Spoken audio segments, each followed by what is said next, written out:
দেখতে দেখতে বছরখানেক প্রায় শেষের পথে। এই শেষের পথে এসে আমরা সবাই চাই একটু ঘুরে বেড়াতে, একটু মজা করতে প্রিয়জনের সঙ্গে। নমস্কার, কেমন আছেন সবাই? মুম্বাইয়ের ঘরকন্যার আরেকটি স্পেশাল ব্লগে আপনাদের স্বাগত জানাই। আমার আজকের দিনটি একটি ভীষণ মজার দিন ছিল। আপনারা গেল বছরেও দেখেছেন আমি এইরকমই একটি মজার দিন আপনাদের সঙ্গে শেয়ার করেছিলাম। তো ওটি ছিল আমার ছেলেদের স্কুল থেকে একটি ওয়াটার পার্কে পিকনিকে নিয়ে যাওয়া। আর আজ এসেছি টিউশন থেকে একটি ওয়াটার পার্কে পিকনিকে। আপনাদের দাদাভাই কম বেশি আমাকে এদিক ওদিক ঘুরতে নিয়ে গেলেও ওনাকে কোনোভাবেই আমি ওয়াটার পার্কে যাওয়ার জন্য আজ পর্যন্ত রাজি করাতে পারিনি। তবে ওনার কোনো অসুবিধা নেই আমি গেলে, কিন্তু উনি যাবেন না। ওনার কথা হচ্ছে ওয়াটার পার্কে উনি সত্যি কথা বলতে ভয় পান। তবে সে যাই হোক, এই বছরে অনেক চেষ্টা করে আপনাদের দাদাভাইকে শেষমেশ রাজি করাতে পেরেছি ওয়াটার পার্কে আসার জন্য। অনেকটা সকাল সকাল আমরা পৌঁছে গিয়েছি ওয়াটার পার্কে। বলতে পারেন আমাদের ব্যাচটি প্রথম ব্যাচ ছিল আজ ওয়াটার পার্কে আসার। 3টি বাস এসেছে আমাদের টিউশন থেকে। ক্লাস 1 থেকে ক্লাস 7 পর্যন্ত আজকে বাচ্চা আছে, আর আমার ছোট ছেলে 5th পড়ে। আর সত্যি কথা বলতে আমার 2 ছেলেকে এখনও পর্যন্ত টিউশন কিংবা স্কুল থেকে আমি একা একা কোথাও ছাড়ি না। তবে ভাবছি এইবার থেকে হয়তো একটু একটু ছাড়তে হবে। অনেকটা সকাল সকাল আমরা পৌঁছে গিয়েছি ওয়াটার পার্কে। এখন বাজে 8:30 মতো। বাড়ির থেকে খুব বেশি দূরে না, বাসে করে ওই 15-20 মিনিটের মতো সময় লেগেছে। এই যে পৌঁছে গিয়েছি, আর প্রচুর কচিকাঁচা, তো আপনারা তো দেখতেই পাচ্ছেন। তো কচিকাঁচাদের হাতে দেখুন, যেই না ওয়াটার পার্কের একটা করে ট্যাগ লাগিয়ে দিয়েছে, ওরা কি যে খুশি। ওরা ভাবছে এখনই ছুটে গিয়ে হয়তো জলে নামতে পারলে ওরা বোধহয় বাঁচে। প্রচুর বাচ্চা এসেছে, শুধু যে আমাদের টিউশন থেকে এসেছে এমনটা না। এখানে আসার পরে পরেই দেখতে পেলাম আমাদের পেছন পেছন আরও বহু বাস আসছে বিভিন্ন জায়গা থেকে, বিভিন্ন স্কুল থেকে, বিভিন্ন টিউশন থেকে, কলেজ থেকে ইত্যাদি। এই যে বললাম না, আমরা অনেকটা আগেই চলে এসেছি, আর সবার প্রথমে এন্ট্রি আমাদেরই ব্যাচের হয়েছে। ভেতরটা এসেছি, দেখুন কি শান্ত নিস্তব্ধ, আর চারিদিকটা একেবারে সাজানো গুছানো, সুন্দর করে পরিপাটি করে রাখা আছে, সুন্দর পরিবেশ। আর এটি হয়েছে নতুন, জানেন, খুব বেশি পুরানো না এই ওয়াটার পার্কটা। আর ওই যে বললাম আমাদের বাড়ির থেকে 15-20 মিনিটের মাত্র বাসে করে সময় লেগেছে ওয়াটার পার্কে পৌঁছাতে। ওই যে বেগুনি রঙের চুড়িদারখানা পরে আছেন, উনি হচ্ছেন আমার ছেলেদের ক্লাস টিচার। তো উনি এসে ওনার গ্রুপের সঙ্গে বেশ কয়েকটা পিক তুলে নিলেন। ওনার দায়িত্ব ওনার বাচ্চাদের উনি টিফিন করিয়ে তারপরে ওয়াটার পার্কে পাঠাবেন। তো বাচ্চাদের তো তর আর সয় না। যেই না টিচার পিক তোলার পরে বলেছে যে চলো তোমাদের ড্রেস আপ হয়ে গেছে, এবার তোমাদের টিফিন করিয়ে ওয়াটার পার্কে যেতে দেবো, আর অমনি সঙ্গে সঙ্গে বাচ্চাদের সে যে কি খুশি, কি চেঁচামেচি, সে কি বলবো। তো যাক, চলুন, বাচ্চারা টিফিন সেরে চলে গেছে ওয়াটার পার্কে। এখন আমি অনেক কষ্টে আপনাদের দাদাভাইকে রাজি করাতে পারলাম যে শেষমেশ উনিও ড্রেস চেঞ্জ করবেন ওয়াটার পার্কে নামার জন্য। জানেন, এত কষ্ট করে ওয়াটার পার্কে নিয়ে তো এসেছি, কিন্তু এখন উনি বলছেন যে উনি নাকি জলে নামবেন না, আমি নামতে পারি। কিন্তু সেই তো হলো, বলুন, ওনার এখানে এসে কী লাভ হলো? উনি যদি আমার সঙ্গে জলেই না নামবেন। তো যাক, অনেক কষ্টে রাজি করিয়েছি। চলুন এখন আমরা ড্রেস চেঞ্জ করি। আর এই যে যেই না ছেলে চলে গেছে ওয়াটার পার্কে, ওর পাপার আর ঘুম ধরছে না। এদিক ওদিক থেকে নিজের ছেলেকে চোখে চোখে রাখার চেষ্টা করছে। তোর বাবা, এ কি আর একটু আধটু জায়গা যে ছেলেকে চোখে চোখে রাখা যায়? এ তো বিশাল বড় এরিয়া, আর এই এত কচিকাঁচা, সবার মধ্যে নিজের ছোট ছেলেকে সবসময় খুঁজে পাওয়া কি সাধ্যকর ব্যাপার?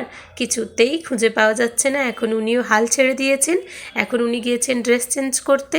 আর আমি তো অ্যাডভান্স, আমিও তো জলে নামার জন্য ছটফট করছি। বলতে পারেন বাচ্চাদের মতো অতটা হই হুল্লোড় করছি না ঠিকই, কিন্তু আমিও ভীষণ আগ্রহী।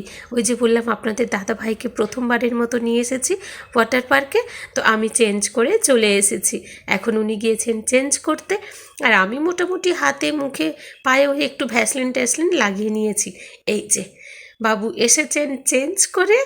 এখন আমি যে কি খুশি হচ্ছি সে আপনাদের বলে বোঝাতে পারবো না। জীবনের প্রথমবার ওয়াটার পার্কে আপনাদের দাদাভাইকে নিয়ে আসতে পেরেছি, এটি কি কম খুশি বলুন আমার জন্য? ওনাকে যেই এই ওপরের বড় বড় স্লাইডগুলো দেখিয়েছি, উনি বলছেন যদিও বা ভেবেছিলাম নামবো, তাহলে কিন্তু আমি নামবই না, যাও তুমি নামো, আর আমি এখান থেকে দাঁড়িয়ে দেখছি। তারপর ওনাকে বুঝিয়ে সুঝিয়ে বললাম যে ঠিক আছে বাবা, ওই বড় বড় স্লাইডগুলোতে তোমাকে চড়তে হবে না, চলো একটু ছোটোখাটোগুলোতেই দুজনে চড়বো, একটু আনন্দ করব। আর এই যে ওয়াটার পার্কে এখানে একটা একটা লকারের ব্যবস্থা আছে ঠিকই কথা, কিন্তু সেখানে অ্যামাউন্টটা অনেকটাই বেশি। আর যখন এই বড় বড় ব্যাচগুলো আসে স্কুল টিউশন কিংবা কলেজের, তখন একটি করে এরকম হলে রাখা আছে অনেকগুলি সেলফ, সেই সেলফের উপরে নিজেদের জিনিসপত্র রাখা যেতে পারে। এখানেও বেশ সেফটি, কেননা এখানেও রয়েছে ক্যামেরা সিস্টেম। তো ওখানে আমাদের জিনিসপত্র রেখে আমরা চলে এসেছি টিফিন সারতে। ওয়াটার পার্কখানা এত বড়, এই ওয়াটার পার্কের ভেতরে 5টি বড় বড় খাওয়া দাওয়া করার জন্য স্টল রয়েছে। তো আমাদের খাওয়া দাওয়া করার স্টলের নাম্বার ছিল 2nd নাম্বার। তো 2nd নাম্বার স্টলে আমরা খাওয়া দাওয়া করতে চলে এসেছি। এক একটা স্টল এত বড় যে একসঙ্গে 200 থেকে 300 জন মানুষজন একসঙ্গে খাওয়া দাওয়া করতে পারে। খাওয়া দাওয়া রয়েছে বুফে সিস্টেম, সেখানে নিজের পছন্দ মতো এবং পরিমাণ মতো জিনিসপত্র নিজের প্লেটে তুলে নিতে হবে। তো আমাদের এখানে আজ টিফিনে ব্যবস্থা ছিল একটু ডিমের ভুর্জি, পাঁপড়, মিশাল পাও, উপমা আর চিড়ের পোলাও, আর সঙ্গে ছিল জিলেপি। তো প্রত্যেকটা খাওয়ার জিনিস অপূর্ব সুস্বাদু ছিল। আপনাদের দাদাভাই তো বললেন যে আমার আর লাঞ্চ না করলেও চলবে, ওনার জিলেপি ভীষণ পছন্দ, উনি অনেক কটা জিলিপি খেয়ে ফেলেছেন। তো আমি মোটামুটি পেট ভরে টিফিন করে নিয়েছি। এখন আমরাও চলে এসেছি ওয়াটার পার্কে নামার জন্য রেডি। আর ওই যে আপনাদের দাদা ভাইয়ের 2 চোখ সব সময় ছোট ছেলেকে খুঁজে বেড়াচ্ছে। আর হ্যাঁ, আগেও আপনাদের বলা হয়নি, আমার বড় ছেলে কিন্তু এখানে আসেনি। আগে আমি বলেছি যে এখানে মানে 1 থেকে 7 ক্লাসের বাচ্চাদের নিয়ে আসা হয়েছে, আর আমার বড় ছেলে তো 10তে পড়ে, তো ও এখানে আসেনি। আজ আমার ছোট ছেলে, আমি এবং আপনাদের দাদাভাই এসেছি। আর বড় ছেলের আবার কিছুদিন পরেই ওর নিয়ে যাবে ইমাজিকা, ও আবার ওখানে যাবে। আজ ওকে বলেছিলাম আমাদের সঙ্গে আসতে, কিন্তু ও বলল যে না আমি আসবো না, আমার টিউশন আছে। ও রয়েছে বাড়িতে, যাবে টিউশন শেষ হলে ও গিয়ে থাকবে ওর মাসির বাড়ি। এই যে জলে নেমে পড়েছি, আপনাদের দাদাভাই নেমেই বলছেন উফ জলটা কি ঠান্ডা, কতক্ষণ থাকবে এই জলে। নেমেই ওনার ওঠার চিন্তা। আমরা ওই দিকের রিসর্টটা ছেড়ে এখন চলে এসেছি ওয়েব পুলে। ওয়েব পুলে বেশ মজা পেয়েছি, এখানে আপনাদের দাদাভাই বেশ এনজয় করেছে। ওই যে দেখুন আমরা দূরে বসে রয়েছি, আরও আগের দিকে গেলে অনেকটা বেশি গভীর, কিন্তু অত্যন্ত ভিড়ের জন্য উনি ওখানে যাবেন না। ওই যে কী আর করবো বলুন, দুধের স্বাদ ঘোলে মেটানো। তবে এখানেও বেশ মজা করেছি।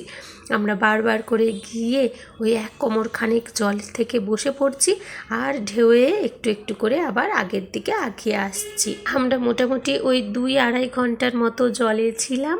তারপরে উঠে যে যার ড্রেস চেঞ্জ করে নিয়েছি। আর এই সমস্ত ওয়াটার পার্কগুলিতে অনেকটা আগের থেকে উঠে ড্রেস চেঞ্জ করে নিলে ভিড়ভাট্টাটা একটু কম হয়, নইলে একসঙ্গে হট্টগোলে এসে তখন আর ওই স্নান করার ঘর খালি পাওয়া যায় না। তো যাই হোক, চেঞ্জ করে নিয়ে অনেক খুঁজে খুঁজে ছেলেকে খুঁজে পেয়েছি। ও ভীষণ খিদেতে ছিল, কিন্তু খেলার নেশায় খেলেই যাচ্ছিল। ওকে নিয়ে চলে এসেছি, খেতে বসিয়েছি।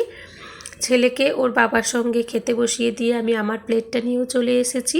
দুপুরের লাঞ্চে এখানে আইটেম ছিল 15 খানা মেনু, কিন্তু 15 খানা মেনু খাবো কী করে? তো নিজের পছন্দ মতো একটু একটু খাবার নিয়ে চলে এসেছি, কিন্তু এটাই কি আর কম বলুন? কি করে খাবো জানি না, নিয়ে তো চলে এসেছি প্লেট ভর্তি করে। সঙ্গে ছিল 2 রকমের রাইস, একটু নুডলস, একটু মঞ্চুরিয়ান স্যুপ, একটু চিকেন কষা, আর পনিরের তরকারি চানা দিয়ে, আর একটা মিক্সড সবজি, স্যালাড, পাঁপড়, আর ছিল শিরা, আরও অনেক কিছু।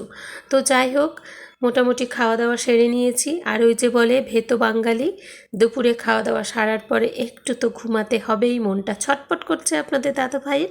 বললাম চলো না একটু পার্কের নিচে কোথাও একটা বড় গাছের ছাওয়া দেখে, ঘাস দেখে ওখানে একটু বসে বিশ্রাম করব। কিন্তু না, ওনার এখন বাড়ি যেতে ইচ্ছে করছে। আর যেহেতু রিসর্টটা বাড়ির থেকে মোটামুটি একটু সামনেই, আর ছোট ছেলে আবার একটু জলে নামতে চেয়েছিল, কিন্তু ওর পাপা আর তা হতে দেয়নি। আর ওই যে লন্ডন ভ্রমণ বলে একটা বাস রয়েছে, ওই বাসের মধ্যে ছোট ছেলে এখন চেপে পড়েছে। আর আপনাদের দাদা ভাই এবং আমি বেশ কয়েকটা পিক নিচ্ছি।